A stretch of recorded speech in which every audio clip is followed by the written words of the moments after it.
Bonjour à tous et bienvenue sur Aide BTS MUC. L'objectif à travers cette vidéo, c'est de réviser l'épreuve de MGUC, donc réviser la gestion commerciale.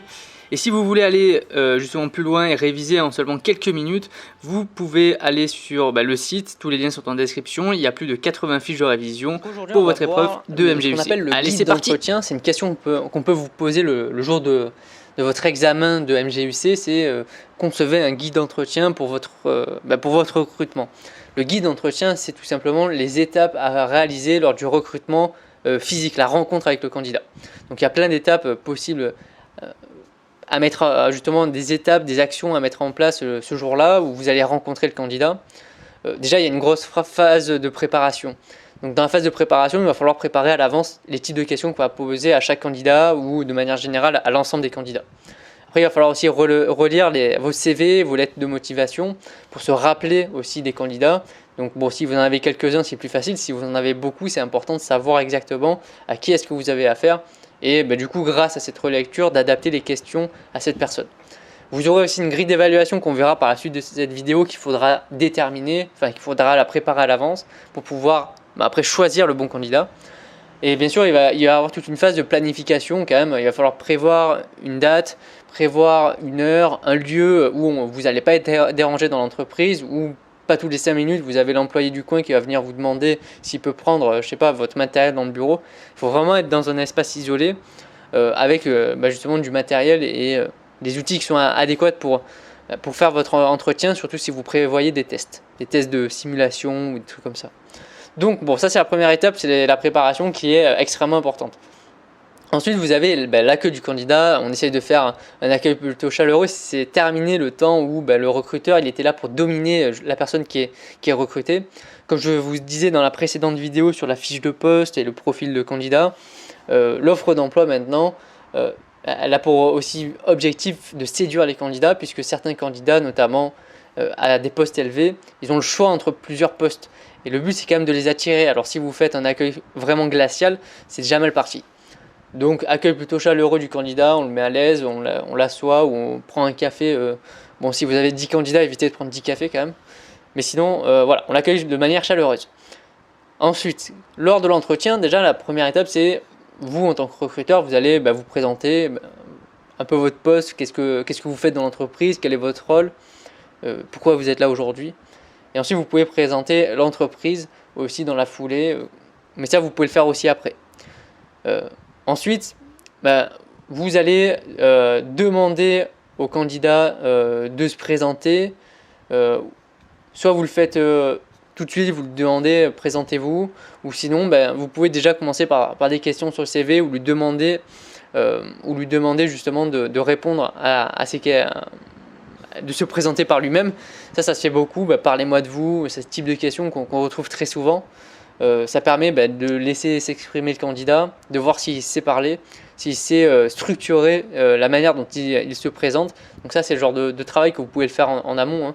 Si on vous dit parler de vous, il faut que vous sachiez exactement ce que vous allez dire. Donc bon, voilà. Une fois que vous avez fini de questionner le candidat pour remplir votre grille d'évaluation, vous allez déjà avoir un petit avis et savoir si vous allez présenter le poste ou pas. Si vous savez que vous n'allez pas le prendre, vous allez essayer d'écourter un petit peu l'entretien quand même, tout en sans dire forcément la réponse, puisque la réponse on la dira que plus tard par mail à la personne ou par téléphone. Donc on présente le poste en détail, plus ou moins en détail si on ne le prend pas. Et après, bien sûr, on pose quelques dernières questions. On demande si le candidat il a d'autres questions sur le poste, s'il y a eu des choses qui l'ont interpellé ou s'il a une remarque particulière à faire. Cette dernière phase est importante pour notamment clôturer l'entretien.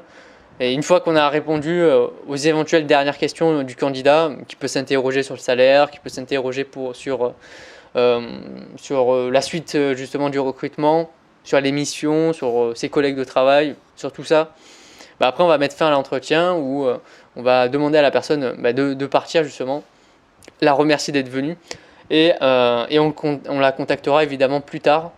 C'est une obligation légale de recontacter le candidat pour lui annoncer s'il est pris ou pas. On est obligé d'envoyer une réponse en tout cas. Et maintenant on va faire un petit zoom sur la grille d'évaluation à préparer auparavant. La grille d'évaluation, il y a plusieurs critères pour que ce soit une bonne grille. Déjà, il faut qu'il y ait un système de notation parce que grâce au système de notation, vous allez pouvoir comparer les candidats.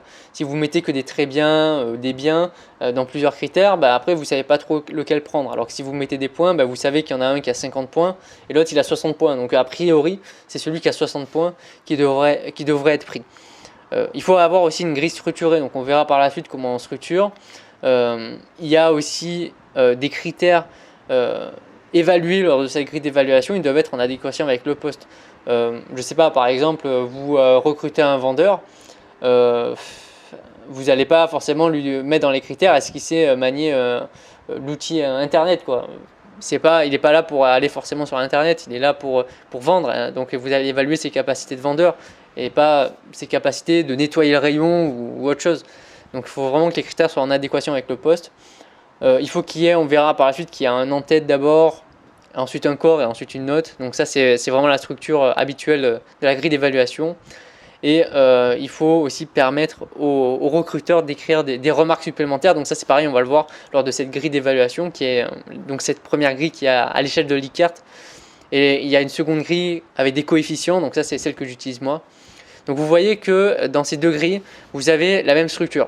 Vous avez d'abord un en-tête, donc où je marque le nom du candidat, pour lequel poste est-ce qu'on fait cette grille d'évaluation, le jour évidemment de l'entretien pour s'en souvenir, et surtout qui c'est qui a recruté, qui a assisté à ce type de recrutement. Donc voilà. Après, il y a une certaine structure. Vous voyez bien que j'ai structuré en fonction justement du profil de candidat. Vous voyez bien qu'on a la savoir-faire, savoir-connaissance et savoir-être. Et à chaque fois, on a les différents critères qu'on exige du candidat. Et c'est ça qu'on va évaluer le jour de l'entretien. Après, vous avez différents systèmes de notation. Donc à l'échelle de Likert, c'est soit ça va du très mauvais au très bien, ou sinon des moins au plus. Vous faites comme vous voulez. Le tout, c'est de mettre aussi des points. Comme vous voyez, s'il y a 2 moins, c'est plus 1 point. S'il y a 2 plus, c'est plus 4 points.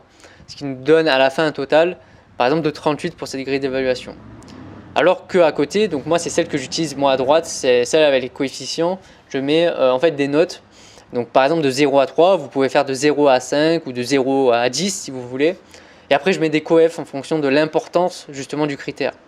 Donc par exemple, pour un poste de manager, moi, mettre en valeur l'offre de produit, donc ça correspond aux réimplantations, au merchandising. Pour moi, c'est super important, par exemple, pour un manager. Donc j'ai mis un coef 3.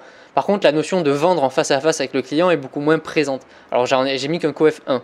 Donc voilà, en fonction du type d'importance, justement du critère à évaluer, on va mettre plus ou moins de coef. Donc moi, généralement, je vais de 1 à 3 aussi, ce qui donne ensuite une note globale. Et à la fin, on a un total. Donc dernière chose pour finir justement sur cette grille d'évaluation, je vous disais justement qu'il fallait permettre, en tout cas pour les recruteurs, d'écrire quelques indications, des remarques supplémentaires. Vous voyez bien qu'à chaque fois, après chaque gros bloc, donc le savoir-faire, le savoir-connaissance et le savoir-être, vous avez à chaque fois un onglet qui s'appelle remarques.